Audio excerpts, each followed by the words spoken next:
तुम्हें पता है, पहले घर कच्चे थे पर इंसान पक्के हुए करते थे। चेहरे पर सादगी थी पर दिलों में ईमान भरे रहते थे। हर रिश्ता सच्चा था और हर रिश्ता भरोसे वाला।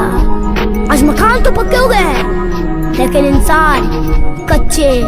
चेहरे पर हंसी है पर दिल में जहर भरा हुआ है। इंसान इंसान से नहीं, पैसों से पहचाने जाते हैं। याद रखना, सुख दुख किस्मत से मिलता है, पैसों से नहीं। गरीबी और अमीरी सिर्फ एक हालात है। रोने वाले महलों में भी आंसू बहाते हैं और खुश रहने वाले झोपड़ी में भी खुश रह लेते हैं। बड़ा वही होता है जिसका दिल बड़ा हो।